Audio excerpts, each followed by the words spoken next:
Hello and welcome to the Confidence to Act show. I'm your host, Rhonda Lynn, and today we are joined by Jill Reynolds. Jill is a certified event planner who uses her industry experience and professional connections with venues, booking agencies, and vendors to secure the best pricing, accommodations, food, and locations possible for your getaway event. She specializes in business sales, marketing strategies, and Jill plans and implements influential retreats for leaders and entrepreneurs and artists as well. She ascertains clients' needs logically and systematically, and Jill is excited to bring these unique travel experiences with wellness getaways to everyone around the world. And for sure, we know that everyone's going to be ready to get away when this whole stay-at-home thing is over. So welcome so much, Jill, to the show. It's so nice for you to be here. And you look like you are having fun. Yes, I am. And thank you for having me, Rhonda. And so since your background is Hollywood, I just had to have the beach because that's my happy place. So I'm pretending I'm at the beach during the virus here. Oh, good. I love it. That is perfect. Yes. Thank you for having me. And I'm actually in Branson, Missouri, so everyone really knows where I'm at. But yes. And so there's a lot of shows that happen in Branson, Missouri, and those have all been shut down for you as well, right? Yeah. Branson is a big tourist attraction town, and so it's really been sad because the whole entire city is shut down. There's like literally not any cars on the street, like zero. It's just weird. It's interesting everywhere. Yeah.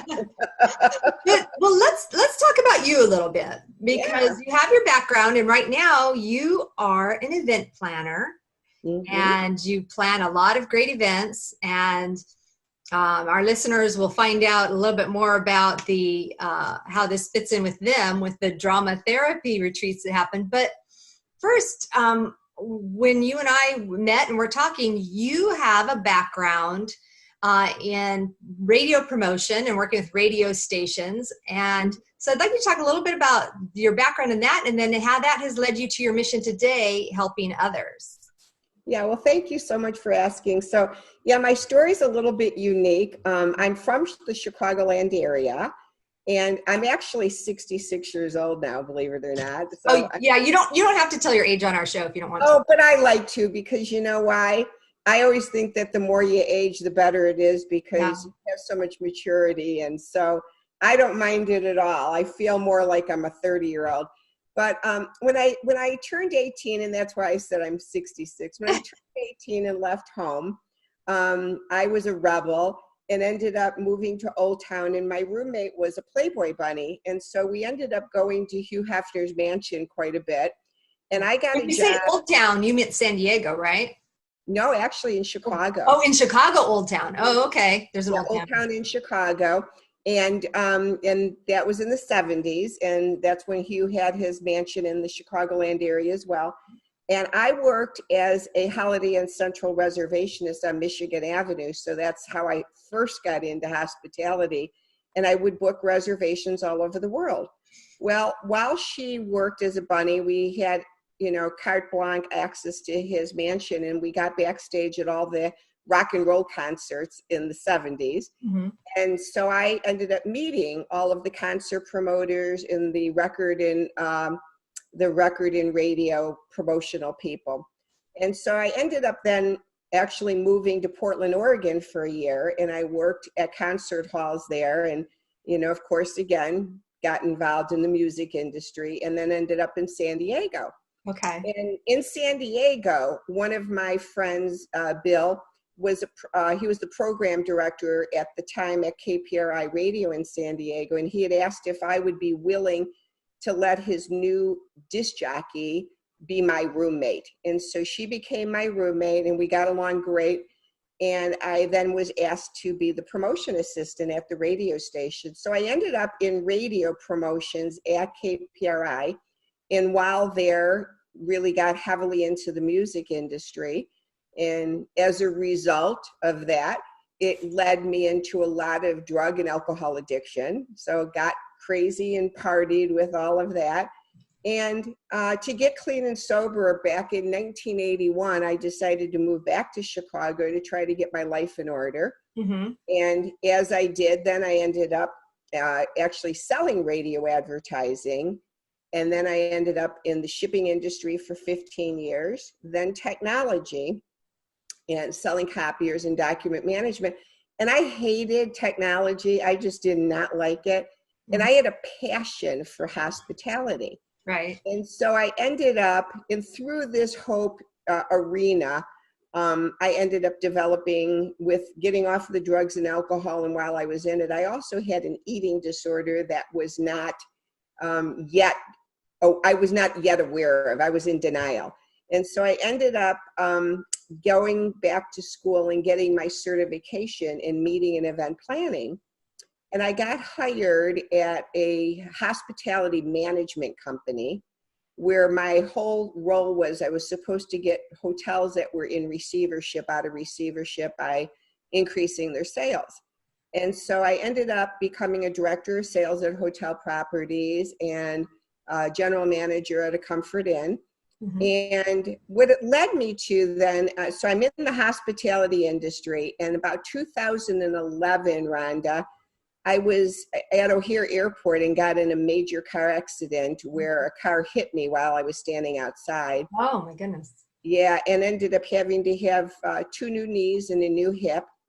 And the trauma from that accident and the pain escalated my eating disorder horrifically. And so I ended up going to treatment for my eating disorder. And that was where I ended up kind of getting myself, and along the way, along that journey, I started sponsoring women in recovery. So that's kind of how I went from promotion into wanting to help others. Okay, great.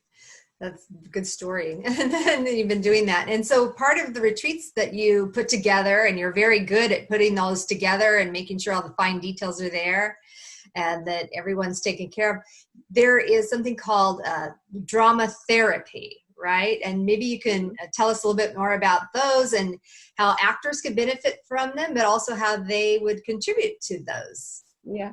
So while I was in treatment for that eating disorder that I mentioned, one of the primary therapists at that time was a woman by the name of Dr. Laura Wood. And Dr. Laura Wood is a world-renowned drama therapist. She's a professor at Lesley University in in Boston now. She used to be in New York.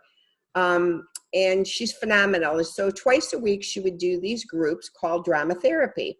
And she's also trained in improv. So she kind of utilizes the heaviness with comedy.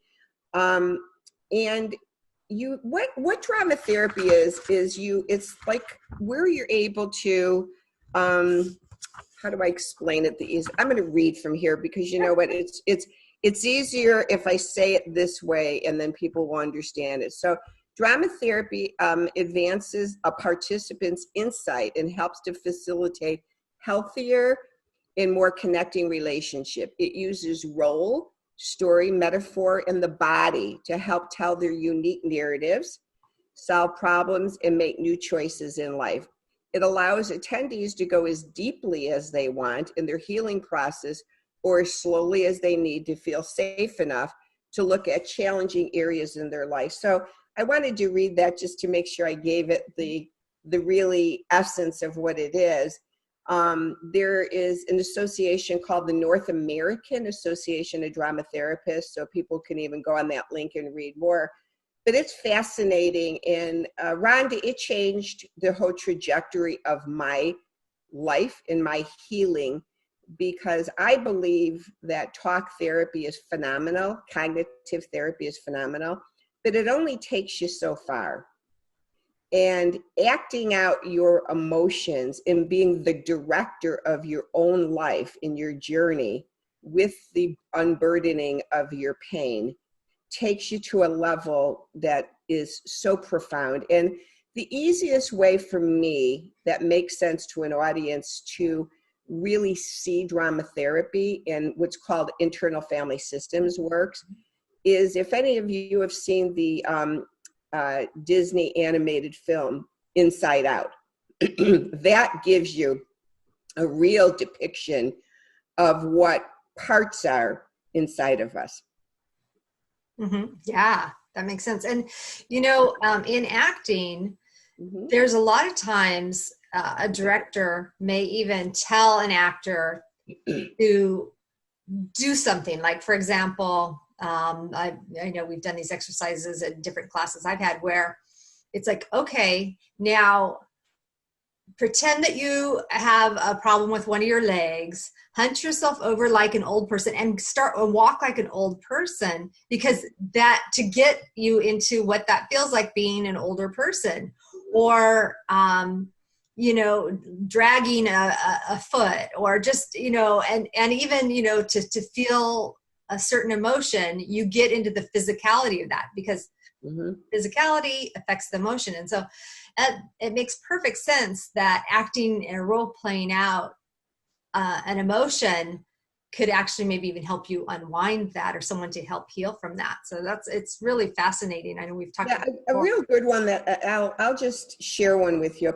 It's not as personal as some of the ones I've done, because I've done lots of this work. Okay.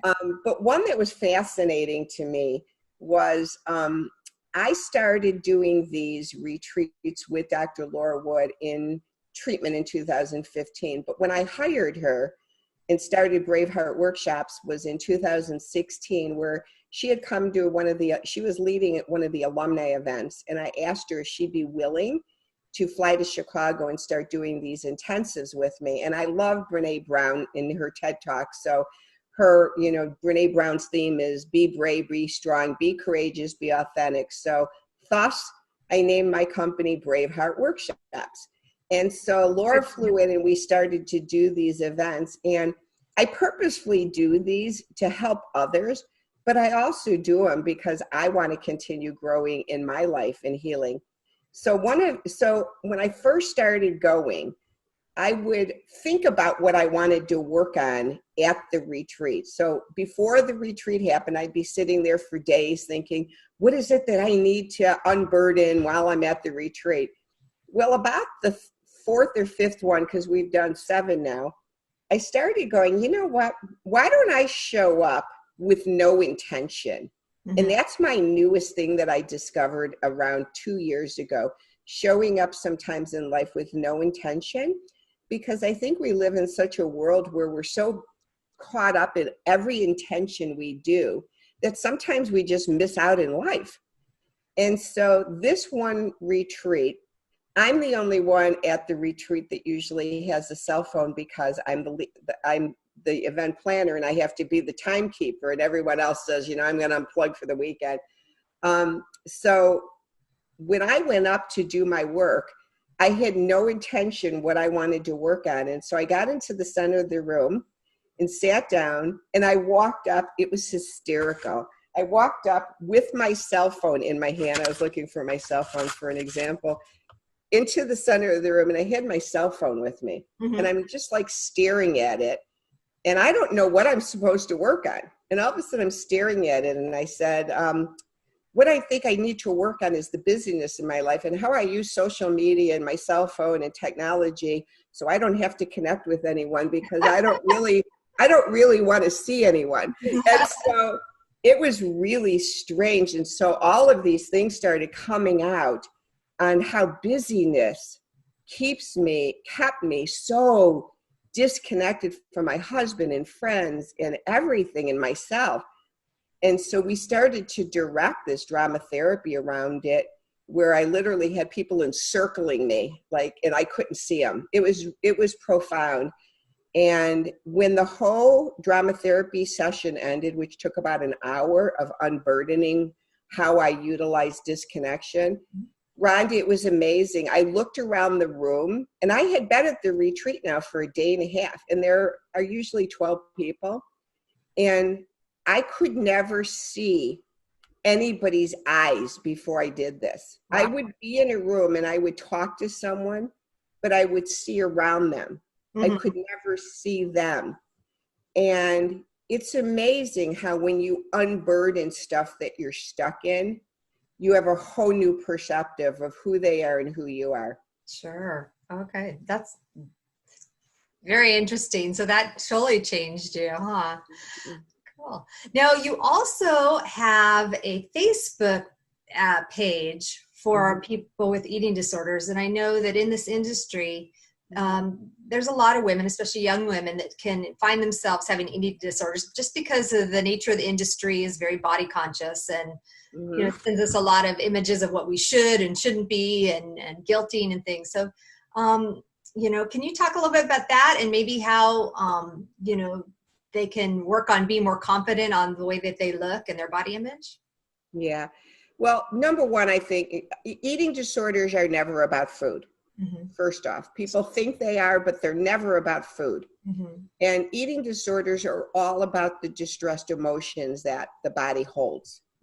And so generally they carry story of something in their life that's happened. And so generally by looking at those stories, you're able to really let go. The best explanation I can say to you is I was so disconnected from my own body, from trauma in my childhood, that when I went to treatment and we used to do body image groups every single day, I remember saying to the body image therapist one day, I said, I just, and a lot of people in treatment are 18 to say 35, 40. And so I was always the old person at treatment.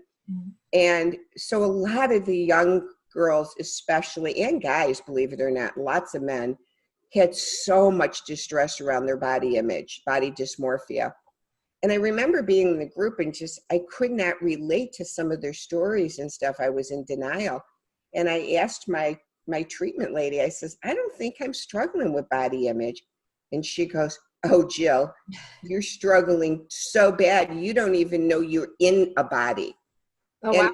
And at that moment she said that, we were sitting in a glassed conference room, and I turned my head and I saw my image in the glass. And I'm a large framed woman, but I used to be anorexic, so I was very small framed before. And then when I got into binge eating, got larger. And when I turned my frame and I saw this large framed person, I didn't even know that was me, because my mind still saw myself really small. And so this body dysmorphia has a lot to do with eating disorder. And, some of the things they teach us in treatment, which is so hard to do with people with body image, is to just throw the damn scale away. It doesn't matter what the numbers are.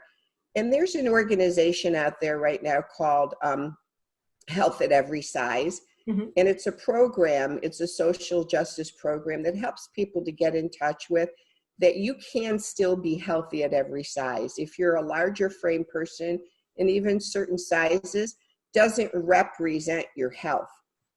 And so I think with body image, it's really a matter of getting to the place within yourself internally that you process those distressed emotions and you start to embrace who you are. And then when you look in that mirror, that image in the mirror isn't you. Isn't you inside, because you've worked through those emotions. So that's kind of how I relate to body image healing is. And some of the exercises, Rhonda, that we did, which relates to people who are into acting, is to look inside a mirror.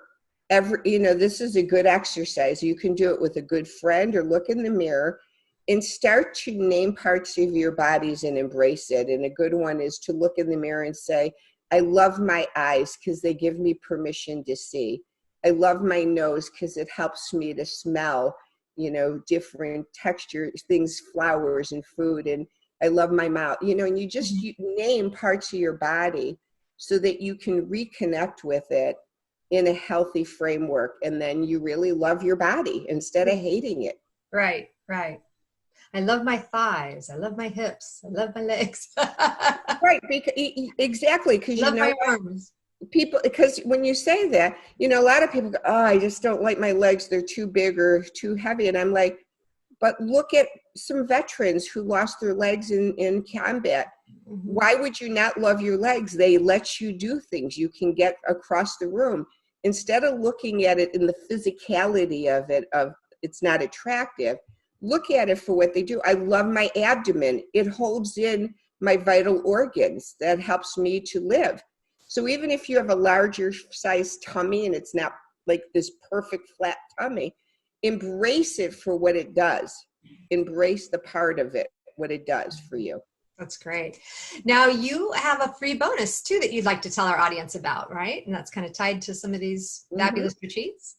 Yes, yes, indeed. And with Rhonda being our host here today in bringing me on the show, if you were to go on my website, which is braveheartworkshops.com, which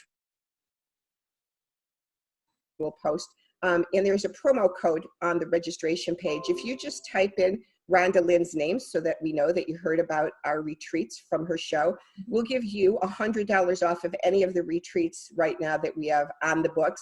And because of the coronavirus, and we just don't know when travel bans are going to happen, we've pushed most of them back. So our earliest one that we have is June 23rd, and that's in Montana at a horse ranch, at a gorgeous horse ranch with 21 horses. Then we have one in Branson in September, and that one is for couples that have issues with harshness in their relationship, where they can do this chi energy dance and healing, and that one's in September. And then we have a cool one I put on the books for October, and that's going to be more of a yoga connection. Can't stand the social distancing. I want to connect. Let's get away to Aruba, to the beach. And then as soon as we know everything is perfect, we are going to reconnect with Dr. Laura Wood and see if she has the time on her agenda to add another event this year, or it may have to push into 2021 in Boston, because she lives in Boston and her schedule is such that she can't travel as often because she's a professor. Sure. But we can go to Boston and she can do drama therapy with us. We have the drama therapy there that we talked about earlier. That's fantastic. Good. And the links will be below. So be sure and go to our page and find Jill's links, and be sure and grab that offer. That is a great offer, $100 off of a retreat. So that's wonderful. And one of the fun questions that I like to ask my experts are, do you have any phone apps that you use that make your life easier, just for fun? Phone apps that make my life easier. Well, I couldn't live without Waze. Ways to get to where I'm going, because I moved to Branson and I still don't have a clue which direction is which. So I definitely need my Waze app. And that does come very handy in Hollywood, because when you want to get somewhere quicker or reroute yourself around something, people use Waze. So that's helpful. And the other one I say is I'm a water aerobics instructor. And so when I'm in the water, it's the only time my body can really move since my car accident. So I have my Bose speaker, and I cannot live without my mix of Pandora. I got to have my Pandora so I can do my dancing in the water, and I do kickboxing and I pretend like I'm on Dancing with the Stars with my noodle. Yeah. And I just like rock out with my Pandora. That sounds fun. Cool. Well, thank you for joining us today, Jill. And we appreciate all the information you shared about retreats and drama therapy, and even, how to heal, even from eating disorders. All the things, and all that's important to anyone out there, lives, especially artists, because we all have different challenges that we face. So thanks for being on our show today. I've appreciated you being here. It's been really fun. And I just want to say to the audience, be sure and grab Jill's free gift, and be sure and come back tomorrow for our next show. And we'll see you on Confidence to Act next time. Thanks for joining us. Thanks a lot. Bye-bye. Bye.